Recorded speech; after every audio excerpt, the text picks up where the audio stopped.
Fala aí, pessoal. Ó, o tio Ayrton aqui na área fazendo mais um vídeo para vocês, hein? Ó, se você tem uma lavadora de alta pressão, preste bastante atenção neste vídeo aí, nessas dicas que eu vou deixar aqui para você, hein?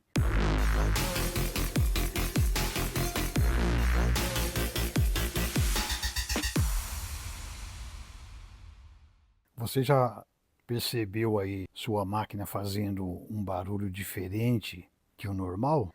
Se a resposta for sim, nunca ignore este sinal, hein? Pode estar querendo te dizer muitas coisas referente a esse barulho, hein? Uma lavadora normal, de uso aí contínuo aí, ela pode te avisar aí quando alguma coisa está assim meio que não muito certa, né? Por exemplo, pode ser um ronco diferente, pode ser uma vibração excessiva, pode ser um estalo ou um ruído estranho. Às vezes pode até ser um cheiro de fumaça de algo queimado, né? O erro de muita gente aí é continuar usando a máquina normalmente, assim como se não tivesse acontecendo nada, né? E quanto mais ela trabalha aí com esse tipo de defeito aparente, notável, maior pode ser aí o seu prejuízo no final do seu serviço, né? Então vamos lá, sempre que você notar aí uma mudança de funcionamento, barulho, algo do tipo, faça uma verificação básica aí, ó. Veja aí, ó.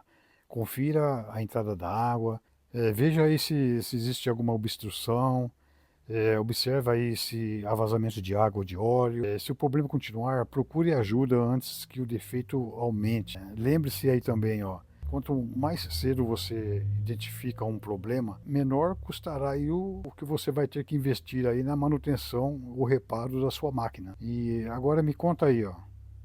A sua lavadora já apresentou aí algum barulho diferente, um ruído estranho? Escreve aí nos comentários. Eu sou o tio Ayrton.